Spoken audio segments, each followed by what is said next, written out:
Everyone, welcome back to my. हाँ, हमने इस बार स्क्रिप्ट चेंज की थी, आवाज गूंजेगा।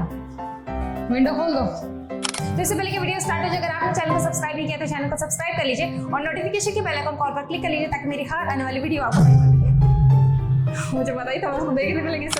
स्टार्ट। फिर भी गूंज रहा है क्योंकि लिविंग पूरा खाली है इसलिए। हेलो फ्रेंड्स, आज हमारा लोकेशन है जत्रा होटल। सही ना? आड़गांव बोलूं?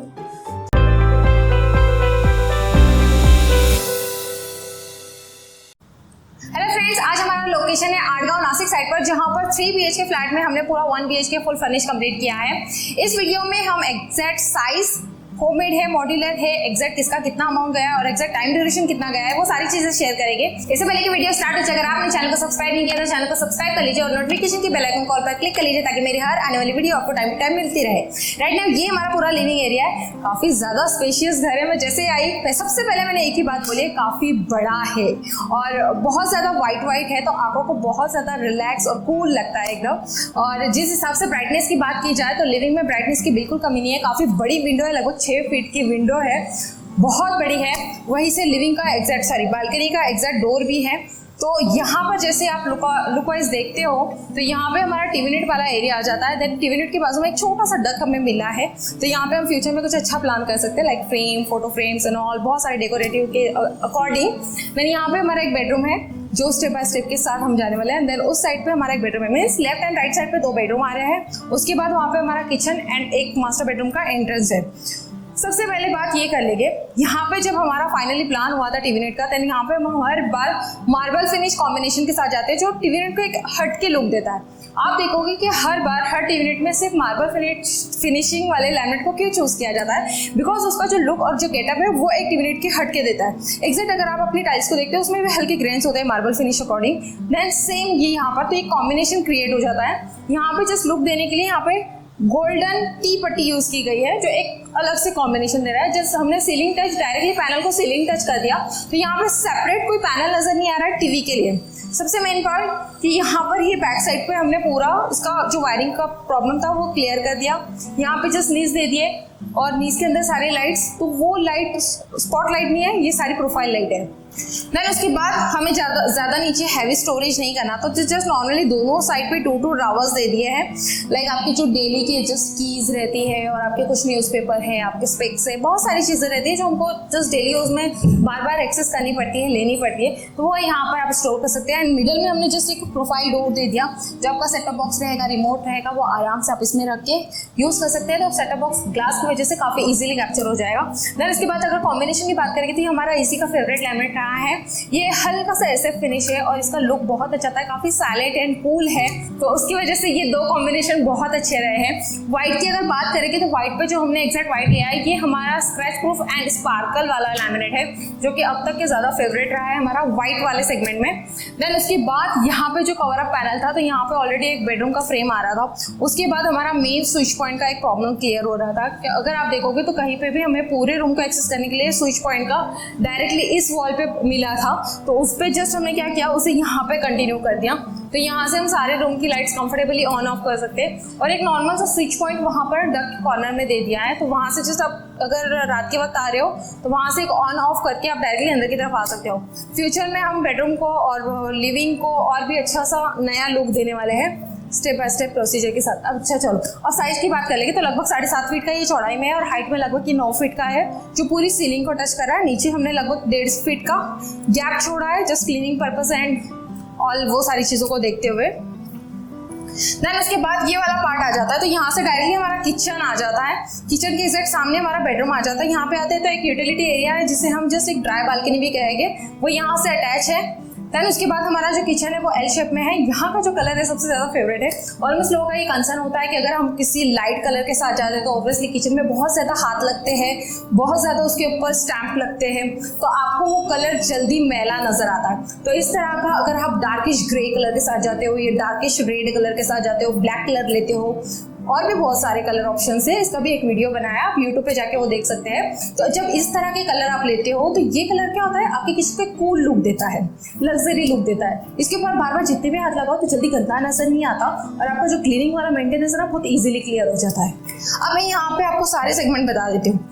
ये क्या हो जाता है, ये हमारा चॉपिंग एरिया हो जाता है, जहाँ पे जस्ट हम अपना मटेरियल वगैरह सब रेडी करके उस साइड पे कुक कर सकते हैं, क्योंकि ऑब्वियसली हमारा जो कुकटॉप होता है वो हमेशा एल कॉर्नर के आसपास ही होता है, क्योंकि हमारा जो एलपीजी है वो कॉर्नर में ही आता है। तो यहाँ पे हमारा एलपीजी का कंसेप्ट क्लियर हो गया कि यहाँ से कॉर्नर में डायरेक्टली हमारा एलपीजी चला गया और ये उसका डोर क्लियर। देन उसके बाद हमेशा कुकटॉप के नीचे या राइट साइड में ही कटलरी आनी चाहिए। तो यहाँ पे हमारा कटलरी सेक्शन आ गया। सारी एसएस की बास्केट है 202 में, सारी बास्केट्स मूवेबल है, निकाल के आप वॉश करके ड्राई करके रिटर्न अंदर लगा सकते हैं। देन उसके बाद नीचे जस्ट 2 प्लेन बास्केट्स आपके बड़े बड़े मटेरियल स्टोरेज के लिए, कुछ इस तरह से सारी बास्केट्स मूवेबल है। देन हमेशा सिंक के आसपास ही आपका कप ससर और थाली आना चाहिए, क्योंकि जैसे आप वॉश करके फौरन आप बास्केट को ऑन करके ऐसे रख सकते हैं ताकि आप कंफर्टेबली यहाँ से चीज़ों को एक्सेस कर सकें। तो यहाँ पे हमारा पूरा कप ससर बास्केट आ जाता है। देन उसके नीचे थाली बास्केट आ जाता है। अब कप ससर थाली बास्केट के अंदर अगर आप देखोगे तो थाली बास्केट में लगभग 30 से 40 थालियाँ आराम से बैठ जाती हैं। देन इसके बाद अगर हमारा सिंक एरिया है तो सिंक एरिया लगभग हमारा 28 इंच का था, तो यहाँ पे जस्ट हमने एक 1 सिंगल शटर दे दिया जिसके ऊपर आराम से हमने इंचेस बांध दिए हैं। देन उसके बाद ये हमारा सॉफ्ट क्लोज डोर, और यहाँ पे हमारा मटका और पानी का एरिया आ रहा था। तो यहाँ पे हम कहीं पे भी कैबिनेट का फिलहाल राइट नाउ अभी तो प्लान नहीं है, तो हम चाह रहे थे जब भी हमारे पीने का पानी का रहेगा तो वहाँ पे हमें ऑन द स्पॉट ग्लास चाहिए। तो ग्लास के लिए आप नॉर्मल सा पुल आउट ले लिया, तो यहाँ पे आराम से आप उसका यूटिलाइज कर सकते हैं। अब इस वाली लाइन की बात करेंगे तो यहाँ पे एक सपोर्ट आ गया था, तो सपोर्ट की वजह से जस्ट यहाँ पे हमने एक नॉर्मल प्लेन डोर दे दिया। तो अगर आपको कोई बड़ा मटेरियल आप यूज़ कर सकते हैं। यहाँ पे जस्ट प्लेन बास्केट्स आपके स्टोरेज के अकॉर्डिंग आपसे कंसल्ट किया जाता है कि आपको कितनी प्लेन बास्केट की रिक्वायरमेंट है, कितना आपका स्टोरेज है, उस अकॉर्डिंग हम कंसल्ट करते हैं कि आपको कितनी जगह पे बास्केट लेनी चाहिए और कितनी जगह पे जो शेल्फ लेकर आपको डोर लगाने चाहिए। ये सारी चीज़ें क्लियर होने के बाद जब हमारे हैवी मटेरियल के बारे में बात आ जाती है, जहाँ पे हमारे बड़े बड़े जो हम महीने भर का किराना रखते हैं, उसके लिए हमने कुछ इस तरह का यूनिट प्लान किया था। ये पूरा स्टोरेज यूनिट है। फ्यूचर में अगर आप चाहो, अगर आपके किचन में बस इतना आपके लिए सफिशिएंट हो गया, तो इसे आप एज अ वार्डरोब के अकॉर्डिंग अपने किसी भी children room, study room, store room में भी यूज़ कर सकते हैं। यहाँ पे जस्ट इस तरह का है कि इसके अंदर शेल्फ होती है। अगर आपको कुछ बड़ा मटेरियल भी स्टोर करना है तो आप आराम से इसके शेल्फ रिमूव करके यहाँ पे बड़ी चीज़ें भी स्टोर कर सकते हैं। ये 2 शटर का अलग सेगमेंट है, देन 1 सिंगल का अलग सेगमेंट है। उसके नीचे सेम मेथड, यहाँ पे अगर बड़ी कोई कोठी या एक्स्ट्रा एलपीजीस वगैरह आपको रखने हैं तो आराम से आप अपने हिसाब से स्टोर कर सकते हैं। ऊपर वाले कंपार्टमेंट में आप देख रहे हैं कहीं पे भी हमने क्रॉकरी सेगमेंट नहीं रखा है। तो अगर आपको कुछ क्रॉकरी है आपकी हाईलाइट्स करनी है तो इस तरह का लाइट लगाकर आप अपनी क्रॉकरी ऑर्गेनाइज कर सकते हैं, जिसमें नीचे आपका स्टोरेज का पर्पस क्लियर हो रहा है, देन ऊपर 3 शटर में आपका क्रॉकरी का पर्पस क्लियर हो रहा है। अंदर की जो शेल्फ है, अगर आपकी रिक्वायरमेंट आपको 1 नहीं 2 चाहिए तो 2 डालेंगे तो आपके 3 कंपार्टमेंट क्रिएट हो जाते हैं, जिसमें आप छोटी छोटी क्रॉकरी आराम से ऑर्गेनाइज कर सकते हैं। यहाँ पे कॉम्बिनेशन क्रिएट किया गया है हमने। यहाँ पे हमारा स्पेशल वाला लैमिनेट है डार्किश ग्रे, जिसके अंदर हल्के हल्के लाइट स्पार्कल्स है एंड ये पूरा स्क्रैच प्रूफ है। इसी को कॉम्बिनेशन देते हुए ऊपर हमने ब्लैक टिंटेड डोर ऑर्गेनाइज किया और ऊपर की तरफ लाइट। अब बचा हुआ जो स्पेस था, यहाँ पे हमें थोड़ा स्टोरेज की नीड थी, तो यहाँ पे ऊपर हमने जस्ट उतना बॉक्स क्रिएट करके जस्ट शटर लगा के उसे कन्वर्ट कर दिया एज अ लॉफ्ट में। तो आप लॉफ्ट का भी यूटिलाइज कर सकते हैं। अच्छा, इसकी जब डिप की बात आएगी तो ये डिप भी कस्टमाइज है। यहाँ पे हमने लगभग इसका 20 इंच रखा है, आप उससे ज्यादा भी ले सकते हैं, इससे कम भी ले सकते हैं। फाइनली अगर पूरे मटेरियल की बात करेंगे तो एल शेप का किचन है। एल शेप के किचन की अगर मैं लगभग आपको साइज भी बता दूं तो वो लगभग वहाँ से 7.5 फीट का है और यहाँ से ये लगभग 7.5 फीट का है। तो लगभग ऐसा ये 15 फीट का पूरा किचन है। पूरा ऐसे स्टॉपेज हमने हैंडल यूज किया है। यहाँ पे काफी ज्यादा अच्छी अच्छी बास्केट है। बास्केट की क्वांटिटी लगभग 10 क्वांटिटी में है। यहाँ पे हमारा स्टोरेज यूनिट है। स्टोरेज यूनिट ऐसा 4 फीट का है और हाइट में लगभग 7.5 फीट का है।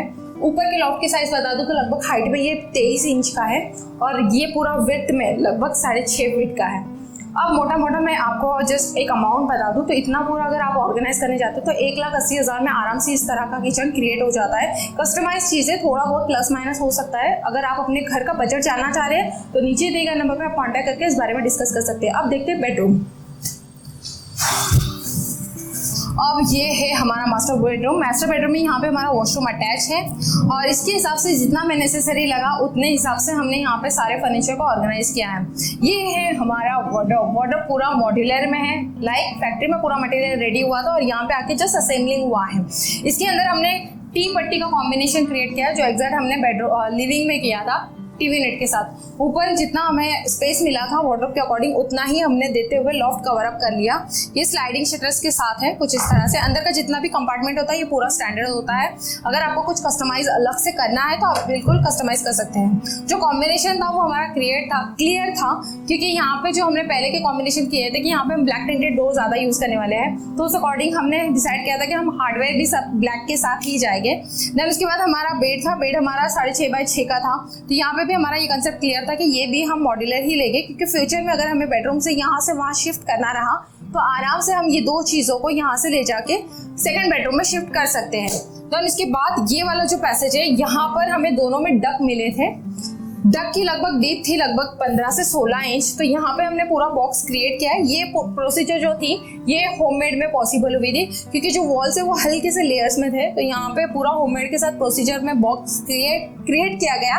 देन उसके बाद यहाँ पे जस्ट एक स्विच पॉइंट दे दिया ताकि अगर रात के वक्त अगर आपको कोई मोबाइल चार्ज करना है या जस्ट कुछ लगाना है लाइटिंग के अकॉर्डिंग तो यहाँ पे आप इजीली एक्सेस कर सकते हैं क्योंकि दोनों ही प्रोसीजर में हमें साइड में कोई साइड टेबल की जगह नहीं मिली थी। देन उसके बाद ऊपर एक जगह मिल गया था तो वहाँ पे जस्ट हमने शटर देके वहाँ पे लॉफ्ट क्रिएट कर दिया। अंदर के सारे शेल्फ हमने मूवेबल रखे ताकि फ्यूचर में अगर आपको कुछ बड़ा चीज़ हैंग करना है या फिर जस्ट बड़ी बैग स्टोर करनी है तो आप कर सकते हैं। नीचे 2 ड्रावर दे दिया जस्ट यूज़ के अकॉर्डिंग।